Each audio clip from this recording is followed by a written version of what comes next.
पूर्व मंत्री व VIP party supremo son of Mallah Shri Mukesh Sahani ने गया के टिकारी में निषाद आरक्षण संकल्प यात्रा के तहत विशाल जनसभा को संबोधित करते हुए कहा कि निषाद आरक्षण संकल्प यात्रा की गूंज प्रधानमंत्री मोदी जी को चला गया है। प्रधानमंत्री मोदी जी को 2024 में फिर से सरकार बनाना है तो निषाद समाज को आरक्षण देना होगा। निषाद समाज गंगा जल हाथ में लेकर संकल्प किया कि अपना वोट नहीं बेचेंगे और वीआईपी पार्टी के हाथ को मजबूत करेंगे। श्री मुकेश सहनी ने अपने समाज को बताया कि एक रोटी कम खाइए चलेगा, लेकिन अपने बच्चों को पढ़ाइए लिखाइए। साथ ही एक बड़ा संदेश दिया कि आने वाले समय में निषाद समाज का बेटा भी मुख्यमंत्री और सांसद बनेगा। अब निषाद समाज नेताओं की गुलामी नहीं करेगा, अपने दम पर सरकार बनाएगा। आइए जानते हैं क्या कुछ कह रहे श्री मुकेश सहनी जी। है कि मजबूती से संघर्ष करें। आपने देखा आज से 10 साल पहले इस जात को कौन जानता था, कौन पहचानता था? कोई जानता नहीं था, पहचानता नहीं था। लेकिन जब मैंने आया और आपको कहा कि उठिए, खड़ा होइए, और आपने उठा, खड़ा हुआ और आपने हमें अपना नेता, अपना बेटा, अपना भाई माना और आपने कहा सन ऑफ मल्ला आप आगे बढ़ो, हम तुम्हारे साथ हैं, तो बिहार में एक बदलाव आया। आपने देखा 2020 में कल तक निषाद का बेटा एक टिकट मांगने के लिए अपने पूरे उम्र को बिता देता था, एक टिकट नसीब नहीं होता था। लेकिन आपने देखा 2020 में ये मल्ला निषाद का बेटा टिकट मांग नहीं रहा था, टिकट बांट रहा था। ये हमने अपनी पहचान बनाया बिहार में। आपने देखा 2020 में सरकार का चाबी मेरे पास था। हम अपने दम पर बिहार में मंत्री बने, किसी के मेहरबानी से नहीं बने, और हमारे पास सरकार का चाबी था। हम जिनको चाहते उनको बिहार का मुख्यमंत्री बना सकते थे, लेकिन हमने ईमानदारी के दम पर हमने नीतीश कुमार जी को बिहार का मुख्यमंत्री बनाया और बिहार में मैं काम कर रहा था। लेकिन वो लोग जो चाहता नहीं है कि आपका बच्चा सर उठा के जिए, वो नहीं चाहता कि आप भी बेहतर जिंदगी जिए, वो चाहता है कि आप हमेशा गुलाम बन के रहिए। और उसने क्या किया?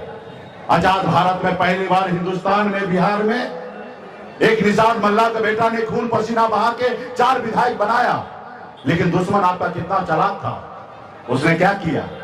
आपको विधायक को खरीद लिया, आपको उस सरकार से बाहर कर दिया जो सरकार आपने बनाया था। उसको मुकेश सहनी से तकलीफ नहीं था, उनको आपसे तकलीफ है। वो नहीं चाहता है कि निषाद का बेटा सर उठा के जिए, वो चाहता है कि निषाद का बेटा आजादी से लेकर अब तक सर झुका के जिया, मेरा गुलाम बन के था। ये मालिक कैसे बन गया है? और ये मालिक है, इसको रोकोगे नहीं तो आने वाला समय में जैसे लालू प्रसाद यादव जी अकेले अपने दम पर बिहार में सरकार बना लिया और बिहार का मुख्यमंत्री बन गया, वैसे मुकेश सहनी अपने समाज को जागरूक करके बिहार का मुख्यमंत्री बन जाएगा। और जब मुख्यमंत्री बन जाएगा तो इनका समाज अपने पैर पे खड़ा हो जाएगा और मालिक बनेगा। और जब ये लोग गुलाम लोग मालिक बनेगा तो मेरे खेत में काम कौन करेगा? तो उन्होंने षड्यंत्र के तहत सोचा कि इस निषाद समाज का आवाज कौन है? तो उन्होंने देखा कि मुकेश सहनी इसका आवाज है। तो उन्होंने देखा कि मुकेश सहनी को खत्म करोगे तो ये समाज ऑटोमेटिक खत्म हो जाएगा। और वही षड्यंत्र के तहत आपका 4 विधायक खरीद लिया, सरकार से बाहर कर दिया। लेकिन उनको ये पता नहीं है जिस सन ऑफ मल्ला को लाखों करोड़ों निषाद का बेटा अपना भाई, अपना बेटा मानने के लिए तैयार हो चुका है, उसको दुनिया का कोई ताकत नहीं है कि झुका सकता है। और फिर मैं खड़ा हुआ हूं और आज 60-65 दिन हुआ है। आज यह संकल्प यात्रा के माध्यम से आज दिल्ली का सरकार हिलने लगा है। दिल्ली के सरकार को अंदाजा नहीं मिल रहा कि हमारे साथ क्या होगा। आज डर रहे हैं, परेशान हैं, और वो हमारे सामने झुक चुके हैं। वो कहते हैं कि सहनी जी आप आ जाइए, हमसे जो गलती हुआ माफ कीजिए, आइए हमारे साथ आइए और 2025 में मुख्यमंत्री बन जाइए। हमने कहा भाई हम मल्ला का बेटा है, हम जाल में मछली फंसाते हैं, जाल में फंसते नहीं हैं। हम अपना झोपड़ी में रहेंगे, हम अपना झोपड़ी में रहेंगे, लेकिन झोपड़ी का बादशाह बने रहेंगे।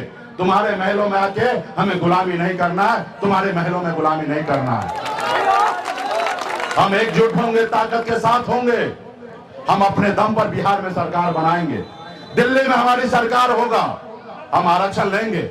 हाँ, आपसे एक समझौता कर सकते हैं, आप आरक्षण लागू कीजिएगा तब हम आपसे समझौता कर सकते हैं। आरक्षण नहीं तो गठबंधन नहीं, और गठबंधन नहीं तो वोट नहीं, और वोट नहीं तो दिल्ली का सरकार नहीं। आज वो परेशान है, हैरान है। अब जरूरी है कि मजबूती से खड़ा होना, और इस बार तो हम ऐसा दबाव बनाए हैं, ऐसा वैक्सीन बनाए हैं कि जितना वैक्सीन लगाइएगा ना उतना मोदी जी परेशान होंगे। आपने देखा था कोरोना काल में देश के डॉक्टर ने एक वैक्सीन बनाया था देश के लोगों को सुरक्षित करने के लिए। इस बार हमने भी एक वैक्सीन बनाया है यूपी, बिहार, झारखंड के निषाद को सुरक्षित करने के लिए। आपने देखा था 2014 में मोदी जी कहे थे कि ना हमको किसी ने भेजा और ना मैं आया हूं, मुझे तो गंगा माता ने स्वयं बुलाया है। और उनको मोदी जी को पता नहीं है कि जो मलाह है ना ये गंगा माता का संतान है। अब वही गंगा माता हमको भी सपना में आए, अब बोले बेटा उठो, अब मोदी जी से लड़ो और एक एक गांव में जाके संकल्प करवाओ, और जब संकल्प करवाओगे तो मोदी जी डरेंगे।